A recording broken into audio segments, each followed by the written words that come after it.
This is me 6 years ago. I was in China. In my senior year of high school, I decided to transfer to a military-styled boarding school where students need to study 14 hours a day. Students need to be at the track by 6:30 in the morning and everybody will run half a mile together. Then we study from 7 a.m. until 10:30 p.m. with only 2 breaks at lunch and dinner time. During sleep hours, any activities are strictly forbidden. So basically everybody have the exact same studying hours. Before I went there, if I want to get better grades, all I need to do is to putting in more hours and study harder. But working hard and spending more time is no longer useful in this content because basically everybody is maximum their studying hour already. The key to distinguish oneself and achieving higher grades is solely depends on how fast they can learn.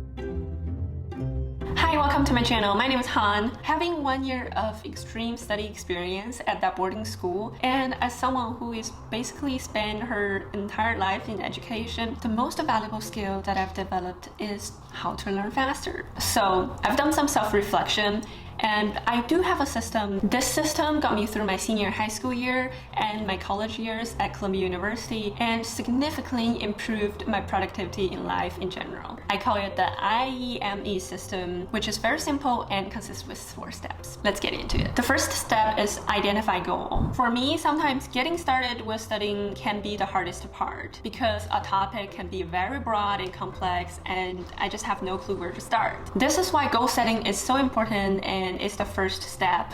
It helps you distinguish what you need to know and what you don't need to know. The more precise your goal is, the more clear your learning objects will become. Saying, I want to learn how a car works isn't specific enough, but if you say, I want to learn how a car works so I can fix my car's engine, it immediately clarifies that you actually don't need to have a comprehensive understanding of braking systems or electrical systems. Your main focus will be solely on the engines. Everything else is just not on your radar. A great formula for me to use is, I want to learn something so I can something.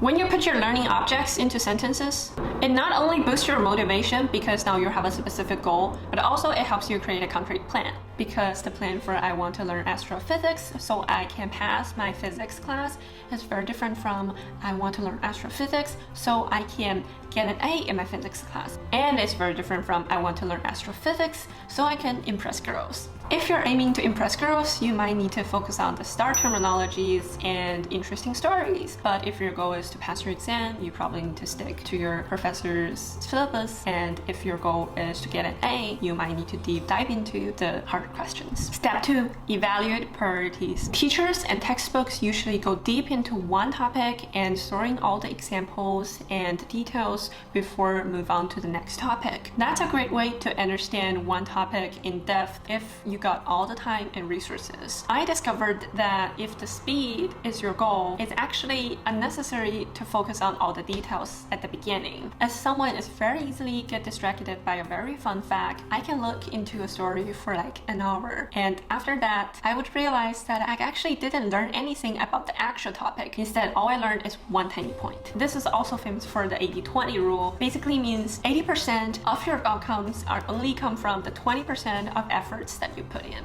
So instead of getting caught up in the small details, you actually should focus on the impactful 20% that will bring you the majority of your outcomes. I usually rank my learning objects into 3 tiers. The most important, secondary, and the nice to knows. Let's break down into each of these. The most important are the core concept and skills that form the foundation of your subject.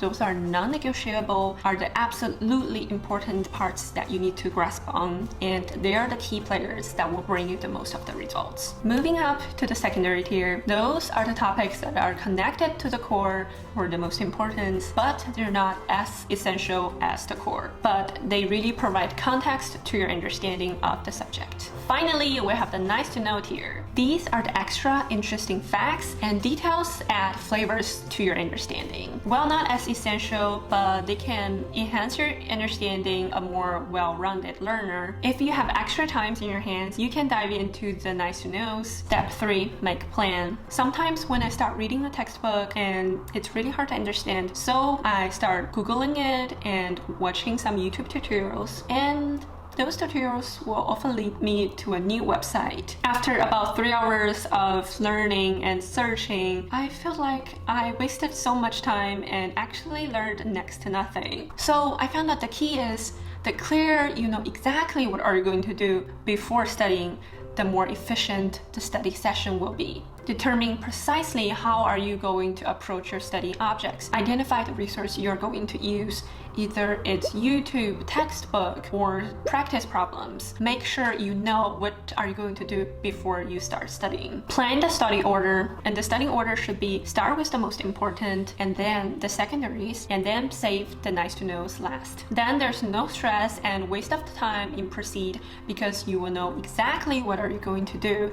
There will be no chaos and randomness your actual studying session. And the final step, execute. Once you've got a solid plan ready, just stick to your plan. Some people notice that I'm learning faster than they are, and the reason is actually because I already finished the first 3 steps and I'm just simply following my plan. But they only started with step 4, which is the actual study, and that's why they appears to be slower than I am. So now let's run through a quick example together. Since I was an operations research major, I am going to use the example of I want to learn linear programming so I can pass my optimization exam as my goal. So first step, identify goal. So now I know I only need to focus on the subjects that my professor mentioned that will be in my exam. So based on my syllabus, to succeed on my exam, I need to know 3 things. 1, formulating applications as mathematical linear program problems, algorithms for linear programming, and implementation. Next, we move on to evaluate. For the most important here, I decide to write down 3 different linear programming problems and 3 different algorithms. The secondary objects include 5 examples of linear programming problems, applications,